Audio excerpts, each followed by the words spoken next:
Hi, I'm Keisha Dent, certified hypnotherapist, creator of the frequency shift method. I hope you are doing well. So, if you don't know who I am, I help professional women over 40 eliminate anxiety, eliminate self-sabotage at the root, so they can finally step into the life they're meant to be living. So, welcome. So, this podcast is about the patterns keeping you stuck. And we talk about solutions that actually work, that are easy to implement and easy to bring about every day. So, hello. Nice to meet you, and welcome back. It's raining here again. It's been raining for a while. I feel like where I live, a few weeks. And honestly, I don't mind it. I'm actually a bit of, I think, there's actually a word for it, a pluviophile, Pluviophile, which as someone who loves words, that's such a fun thing. But that basically means someone who loves rain, like someone who actually enjoys rain. And I think I do. It actually does kind of calm me down. It really kind of it's a little soothing. It makes you just want to slow down. As someone who's Cancerian, someone with a lot of water in their chart, it's just something that just feels comfortable. The world feels quieter. The world feels more cozy. And however, of course, you do want some balance, right? You want the sun, you want the warmth, you want the heat, especially being that it is spring now. We're in the middle of spring and the days are supposed to be getting warmer. We're supposed to be getting more sun. We're coming out of not getting any sun. So we do want some balance. Hopefully the sun comes out pretty soon and warms things up. So welcome. So also before we dive into the content today, I just kind of want to share a little something that's been on my mind lately. So I've been thinking a lot about spirituality and how it is becoming such an important part of the work I do, especially with what's happening in the world right now. We're undergoing some pretty dark times. I don't personally think we're headed in a particularly good direction right now. There's a lot of things. The hope is, of course, like everything, out of destruction, hopefully shall rise something else. There have been dark times before, and amazing, incredible progression and things have risen out of those ashes. So it looks like if we are going to enter a burning down phase, the greatest hope is hopefully in our lives. Definitely, hopefully, in the next generation, the next generations, plural, that they will reap the benefits of what will come next if we do not see it. So with all that said, spirituality is such an important thing. We need all hands on deck. We need everything that is positive, everything that is growth oriented, everything that is healing to be here and available for us, which includes, of course, more traditional things like counseling, like medication, right? Taking care of ourselves and exercise and wellness and diet and exercise and things like hypnotherapy, hypnosis, mindset work, mindfulness. But also on top of that, we also need faith, we need spirit, we need soul, we need bigger meanings. And so I'm also going through my own evolution here, and I'm finally learning to kind of like trust myself, trust where I'm going. You know, I also am a student. I'm perpetually a student. I'm perpetually learning, perpetually evolving. I have my own issues that I need to work on, that I'm trying to work on, my own patterns. And I really am thinking, and really this makes a lot of sense, just bring more of that into my practice, bring more of that into the services that I offer. Because honestly, I think that is where real transformation really happens. Not just in the strategies or the tools, though those are amazing, those matter, those are great, but in developing that relationship with your higher self, your higher consciousness, your spirit, your soul, whatever language feels right to you. I love the idea of understanding that there's an aspect of you that is above your patterns, that is above the things that hold you back, that is above the obstacles, that is above all of the things that you want to fix, all the things that you're not happy with, right? The health issues, the emotional patterns, the relationship issues. There's something that is perfect, that is above that we begin to kind of lose when we're mired into earth. And I feel like looking at it that way, when you step outside of yourself and above, and you look down and out and observe your patterns instead of identifying with them, like everything can really change. And you can finally see what's been hiding. You know what I mean? Because you can't change what you can't see.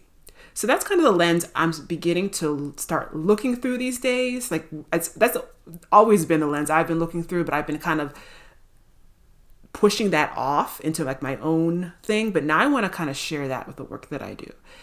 And to me, it's just pouring out of me. Like it's making the work so much richer, so much more powerful. So just a little teaser. So that's going to be coming. So I'll let you know when that's available. It will be very soon, I think. So so look out for that. And now let's get started and talk about the topic for today.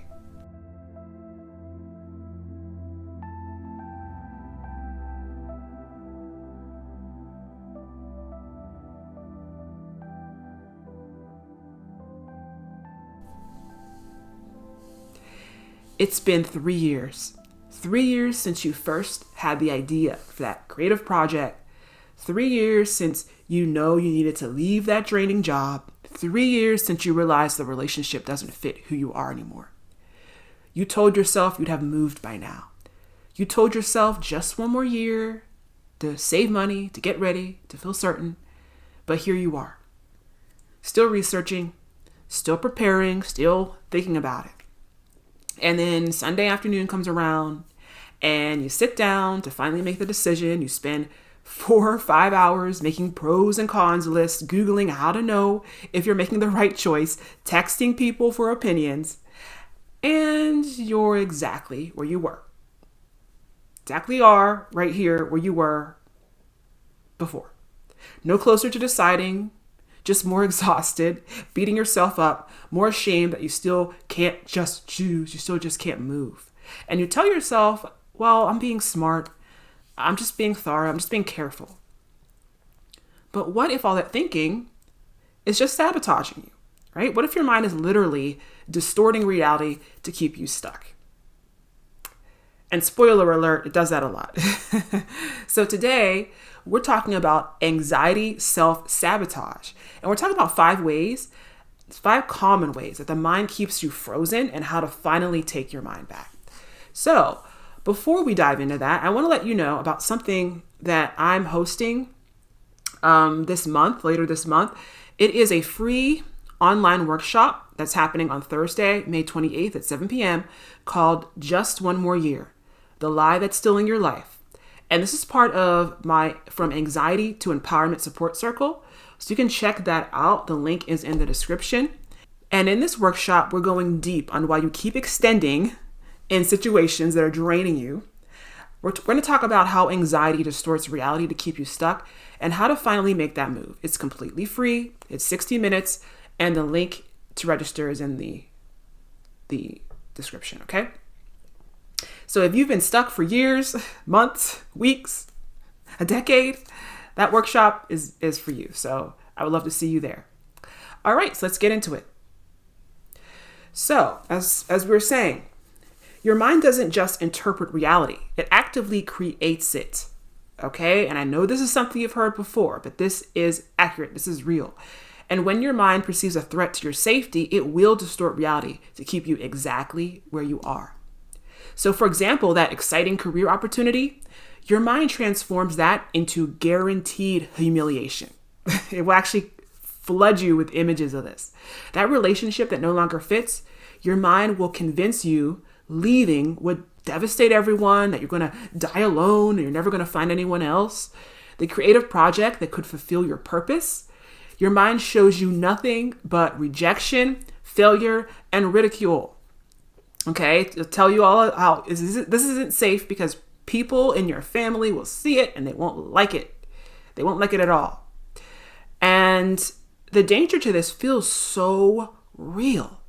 Never underestimate the mind's ability to make things feel real when it needs to get its job done. For example, I know you have had a very realistic dream or nightmare that you've waken up from, still feeling the sensations in your body, feeling as though it's real. And for a moment, as you lay there, passing from the state of unconsciousness into full consciousness, for a moment, you still believe that it's happening, that it's real. And as you begin to wake up, you realize that it's not. And in many cases, that the idea that you ever thought that was real is absolutely laughable and ridiculous. I know I have multiple times. The mind is good at its job. And whenever we experience like chest tightness, those catastrophic thoughts happening, the body responds as if the threat is actual and immediate. But the good news is that your mind is yours. You are not your mind. Your mind actually belongs to you, right? So it is under your domain. And though there is a lot that is absolutely automatic and that cannot be changed without medication or surgery, there is a lot that we can change with practice, with repetition, with commitment. So, and part of my approach, and this is what I was talking about earlier with spirituality, includes cultivating a 3-pronged relationship with yourself, right? And it starts with your higher self, with higher consciousness, with your soul, with your spirit, whatever you want to call it. Because when you do this, you place everything that belongs to you, your mind, your body, outside of yourself, where you can begin to see them more clearly, where you can begin to have control over them. Because again, you can't change what you can't see. And when you're trapped inside that anxiety, it's invisible. It's a part of you. It's fused with you. But when you step outside of it and step above it, you can observe it and you can call it back under your power. Everything becomes clearer.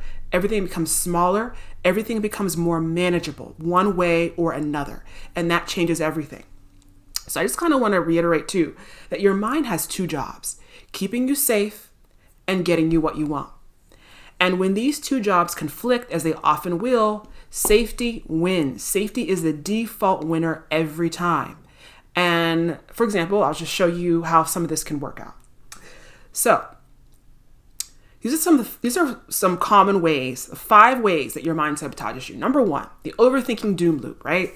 So the first thing is your mind can trap you in a cycle. So it looks something like this. I have a problem, which naturally leads to, okay, I need to change it. I need to change this problem. And then when you begin to think about it, you will run into obstacles. Will then naturally lead to, well, I can't change it because of these problems.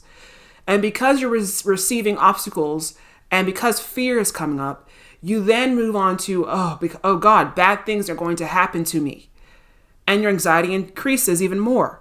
And then that takes you full circle back to your original place of I have a problem, and round. Okay? So anxiety often tells us to think about the problem more, because what it's trying to do is it's trying to see all problems and solve them. Okay? This loop is actually preventing you from deciding. And what's important to understand too is that you are what you move toward. So when you're scattering your energy, when you're looking at change, but also paying attention to the problems, it's kind of like trying to move towards something because your face is facing it, but your feet are backwards and like walking in the other direction. And it's kind of, if you have Netflix, I think it's Netflix. I think it's still on there. It used to be. It might be on Shudder. I don't even know. But anyway, it doesn't matter. If you just look at the teaser photo for this like super artsy horror film called I Am the Pretty Thing That Lives in the House, it has a picture of a ghost, right? And this ghost is very creepy because the head is facing one way, but the lower body is facing the opposite direction. And the only reason I bring that up is because that's basically you whenever you're trying to move somewhere, but you are getting stuck in a cycle. That's basically what's happening. So if you're ever looking for a visual that describes what you're going through, look up the poster for I Am the Pretty Thing That Lives in the House. This old, I think it might have been by the director who did Long Legs and Keeper, what is his name? Oh God, his name is escaping me. It's escaping me. But anyway, before I get off on a weird tangent, I love scary movies. So but if you're looking for an image of what that is, that's where you go. And in order to move forward, you got to make sure the feet are facing the same direction as the face. Okay? Because when we scatter our energy and we pay attention to where we're going, we're also paying a lot of attention to the fear, we're not moving forward. It's causing us to just stagnate and have paralysis. So a way to flip this is ask yourself, okay, when you're stuck in this pattern, ask yourself, is this new information or is it the same fear over and over? Okay, then direct your energy toward action. And even imperfect movement beats perfect stillness. So number 2, a way that we get stuck and our mind distorts reality is we begin to trade comfort now for misery later. Okay, so that's what we're doing whenever we're getting stuck. So your mind actually will alter what you perceive in order to keep you safe, quote unquote, in familiar patterns. So for example, the job that's draining you, that relationship that is wrong for you, it will begin to feel safe, even when it's destroying you. It's not safe at all. It's literally corroding your soul, your mind, your mental health, your future, all of it. But anxiety will tell you, okay, stay where it's safe. It's safe here.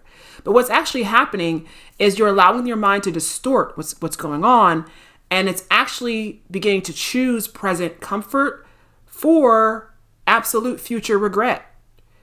So what you're doing, and it's so important to remember always that you are what you move towards. So right now you're moving toward more of the same. So how to flip it is that you calculate the real cost of staying. So if you ask yourself, okay, well, if I stay 5 more years, what does my life look like? Get honest. And then you're going to need to redirect your energy toward what you want. And you're going to have to get comfortable with making the unfamiliar familiar. What scares you most about making that relationship move? Is it being alone? Okay. Is it losing relationships? I know a lot of times our relationships are interconnected, right? So losing someone else. And the thing about it is you have to allow that concept to become familiar. You got to allow your body and your mind to sniff that out a little bit, to check it out and to understand that this may be part of the new future. However, you can handle it. You can handle anything. And it too can become something that you're just used to. Okay? Because there are relationships that you have broken off in the past and you have become used to them. You've become used to the aftermath. And there have been relationships you've broken off, it doesn't really bother you anymore. Okay? So you also can become familiar to this. Number 3 is we begin to just accept hypervigilance and see it as preparation.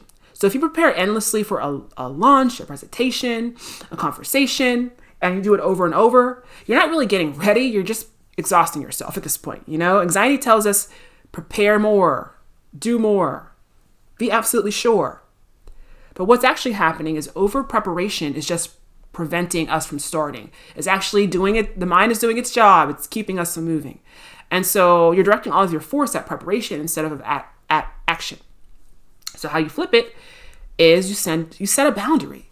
So you say, okay, I'm going to prepare for 2 hours and then I'm done. 15 minutes, I'm done. Today, I'm done.